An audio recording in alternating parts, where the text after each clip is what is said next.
Let me tell you, this new laptop is the best thing since sliced bread. Yeah, I bet it costs you an arm and a leg. Maybe, but I can edit anything I need at the drop of a hat. Well, I guess that will make your job a real piece of cake.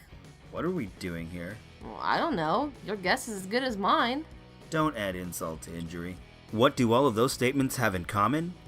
They are turns of phrase, methods of speech, colloquialisms. They are idioms.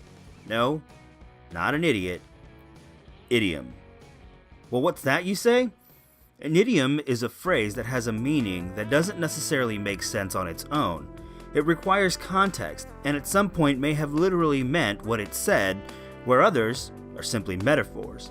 For instance, if someone were to say, "It's raining cats and dogs," from the phrase itself, someone unfamiliar with it might think there are actual cats and dogs falling from the sky. However, we know this to mean it's raining heavily.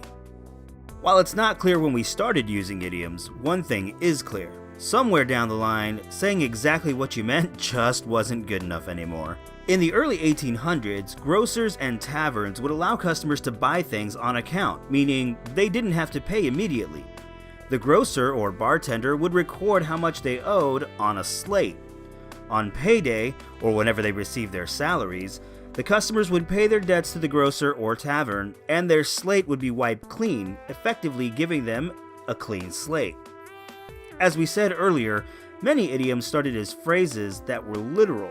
Today we understand a clean slate to mean a fresh start or starting over. By the end of the 1800s, light bulbs were dependable and could last as long as 1,200 hours, opening a new era in American productivity, the night shift. This meant businesses could stay open longer, especially taverns, which often would hire musicians, singers, and all manner of artists to entertain the new nightlife. Most of these artists weren't paid very much, and often had to work during the day to make money to do what they wanted to do at night, such as performing. Losing one's day job meant they couldn't support themselves and would have to quit performing till they could secure better daytime employment. So you never wanted to lose your day job. Today, "don't give up your day job" is a sarcastic but good-natured phrase told to someone who isn't good at a specific task. For instance, if someone were to sing really bad karaoke, you would jokingly tell them not to give up their day job, meaning they couldn't make a living from it. This can transcend the arts and apply to anything someone isn't good at. Most idioms are language specific, meaning they tend to not translate very well. In fact, if translated without explanation, they don't make sense at all. In Spanish, the phrase "throwing water back into the sea" or "echar agua al mar" means you're doing something pointless. Filling a bucket of water and throwing it into the sea doesn't really change anything at all. This would be the equivalent of our "it's like beating your head against a wall" or "like squeezing blood from a turnip." In French, the phrase "the carrots are cooked" or "les carottes sont cuites" means that situation cannot be changed or there's nothing you can do about it.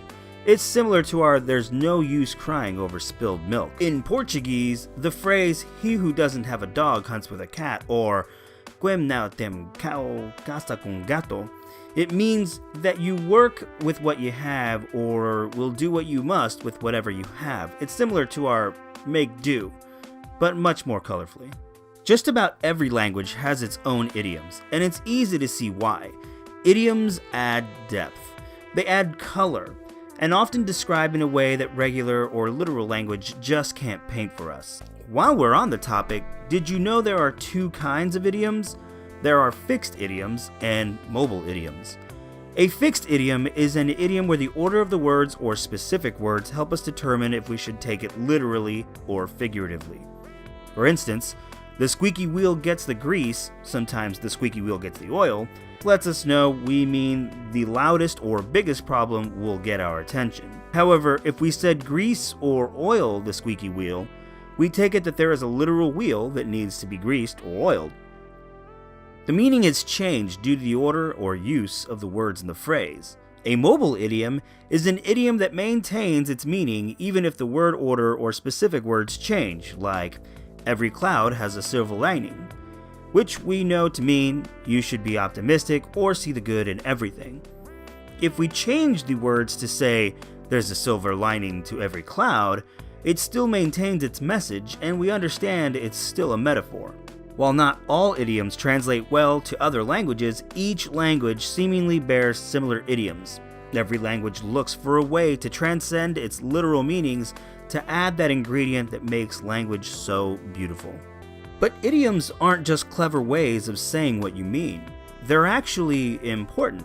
You see, idioms come from the culture and values of the society that gives birth to them. Most idioms are created to compensate for a lack of precise words or to embody the vast emotional experience. For example, in America, we love our sports, and we love our sports metaphors even more. So when we say something like, "the ball is in your court," it means that the decision is yours. And while you could say that, "the ball is in your court" demonstrates more. It illustrates that you, and only you, can make this decision. That you may very well be alone. The responsibility for making the choice is yours. In business, it means you may have to consider accepting a new role or job. In relationships, it could mean that you need to decide if you want to take the relationship seriously or not. While language itself is not precise, its meaning is more precise than you need to make a decision. Idioms are still being made, even today, only they've taken on a new form: the meme. Today's society features something a little akin to the hieroglyph, and you guys thought you were doing something new. But just like the hieroglyph, the meme combines a visual image with written language to create an idiom of sorts. What the meme improves on over the written or spoken idiom is that the image itself says what the meme means. I guess it's like they say, a picture is worth 1,000 words. Moving along. Each image implies the emotion or context for how the written portion of the meme or idiom should be taken. Truly, it's quite ingenious, and like we said earlier, idioms come from the culture and values a society creates. This generation has access to technology, and to everyone.